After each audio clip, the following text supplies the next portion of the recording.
वातावरण आपण पाहताय, वातावरण जे आहे हे सगळे जे सहभागी झालेले आहेत या टेंबी नाक्याच्या उत्सवामध्ये हा आनंद दिघे साहेबांनी हा उत्सव सुरू केला आणि वर्षागणिक हा उत्सव वाढतोय।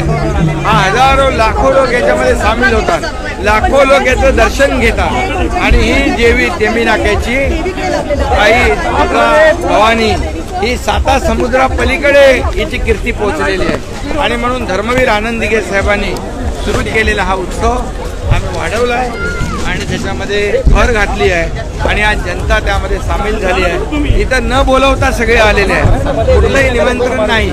हे वाद्य वाजवण्यापासून या देवीच्या मिरवणुकीमध्ये सहभागी झालेली जनता सगळे जे आहे एका भावनेने श्रद्धेने या ठिकाणी येतात आणि ही देवी नवसाला पावणारी देवी म्हणून लोक येतात आणि उद्या भरतात माझ्या बहिणी आणि म्हणून या 2 वर्षामध्ये देवीच्या आशीर्वादाने आम्ही अनेक प्रकल्प पूर्ण केले, अनेक उद्योग आणले आणि कल्याणकारी योजना।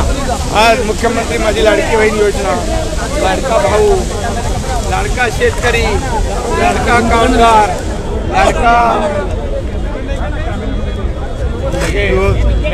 लाडके पत्रकार, सगळे लाडके जे आहेत यांच्यासाठी हे सर्व समावेशक इकोसिस्टीम आम्ही तयार केली। शेतकऱ्यांना देखील वीज बिल माफ केलं आम्ही, लाडक्या बहिणींना 1,500 रुपये, लाडक्या भावांना 6,000, 8,000, 10,000 स्टायपंड, शेतकऱ्यांना वीज बिल माफी, मुलींना उच्च शिक्षण मोफत देण्याचा निर्णय घेतला, लेक लाडकी लखपती योजना आम्ही सुरू केली। किती योजना सांगायच्या आणि म्हणून तुम्हीच या कामाचं मूल्यमापन करा। 2.5 वर्षाचं महाविकास आघाडीचं काम आणि 2-2.25 वर्षाचं महायुतीचं काम आणि म्हणून मी विश्वासाने सांगतो की आई जगदंबेच्या आशीर्वादाने, या टेंबी नाक्याच्या देवीच्या आशीर्वादाने या कामाची या महाराष्ट्रातली जनता देईल आणि महायुतीचं सरकार पूर्ण क्षमतेने आणि बहुमताने येईल।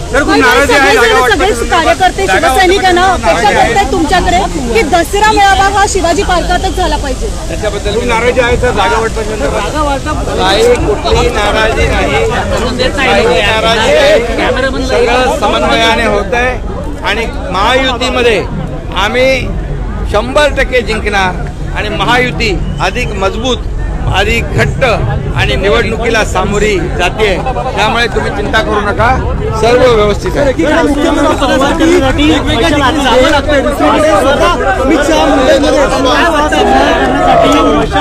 म्हणजे पूर्वी बाळासाहेब होते त्यावेळेस सर्व मातोश्रीवर येत होते, पण आता त्यांचेच वारस सांगणारे लोक दिल्लीच्या गल्लोगल्ली फिरतायत, माझं नाव जाहीर करा, माझं नाव जाहीर करा, मुख्यमंत्री म्हणून जाहीर करा। ही अशी केविलवाणी परिस्थिती निर्माण झालेली आहे आणि ज्या लोकांनी बाळासाहेबांनी कधी ज्या लोकांना उभं केलं नाही त्यांच्याशी घरोबा केला आहे आणि आज जे लोक पाकिस्तानची भाषा बोलू लागलेत त्यांच्या मांडीला मांडी लावून हे सर्व मंडळी बसलेली आहेत। परंतु शिवसेनेचा जो कोर वोटर आहे हा धनुष्यबाणा बरोबर आहे, हे लोकसभेच्या निवडणुकीत सिद्ध झाले।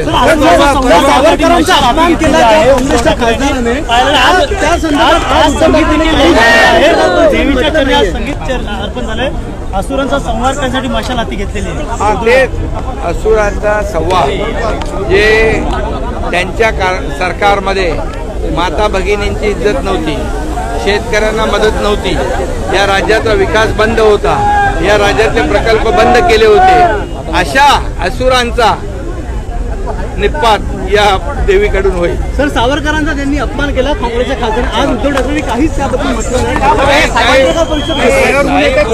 नाही।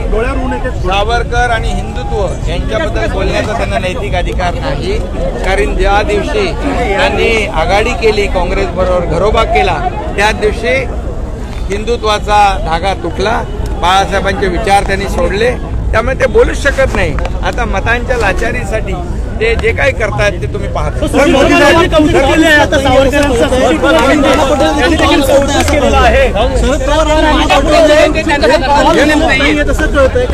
जे आम्हाला दर दिवशी आरोप करतात, शिव्याशाप देतात, पण आम्ही कुणावर आरोप करत नाही. आम्ही त्यांच्या आरोपांना कामातून उत्तर देणार आहोत. त्यामुळे त्यांची गत जी आहे, या महाराष्ट्रातल्या जनतेला ज्यांनी धोका दिला 2019ला, त्यांना बरोबर घरी बसवण्याचं काम महाराष्ट्रातली जनता करेल.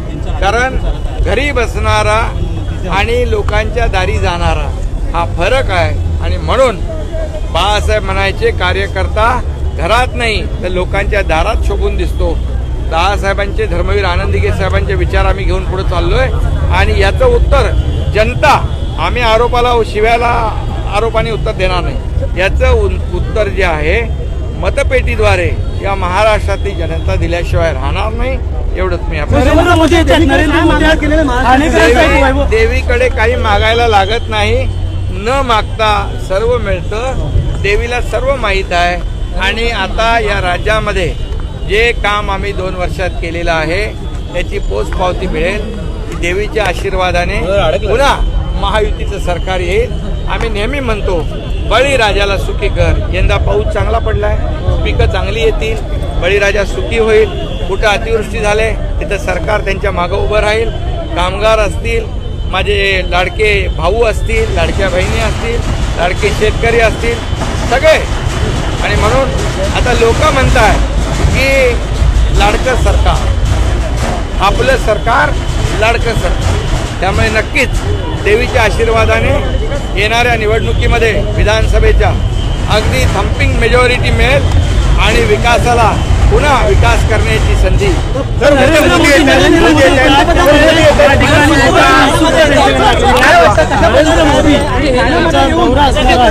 ठाण्यामध्ये आदरणीय प्रधानमंत्री येत आहेत, हे ठाणेकरांचं भाग्य आहे. कारण ठाणं आणि शिवसेना हे समीकरण आहे, ठाणं आणि महायुती समीकरण आहे, बाळासाहेबांचं, दिघे साहेबांचं प्रेम हे समीकरण आहे. आणि त्या ठाण्यामध्ये आज परवाच्या दिवशी आदरणीय प्रधानमंत्री येत आहेत. हे खरं म्हणजे ठाण्याचं भाग्य आहे. ठाणं बदलतंय, ठाणं विकसित होतंय. आणि आदरणीय मोदी साहेबांच्या शुभ हस्ते खूप योजना आणि प्रकल्पाचं भूमिपूजन आणि शुभारंभ होतोय. याचा आनंद माझ्यासारख्या एका कार्यकर्त्याला खूप आहे. माई माऊलीची माया,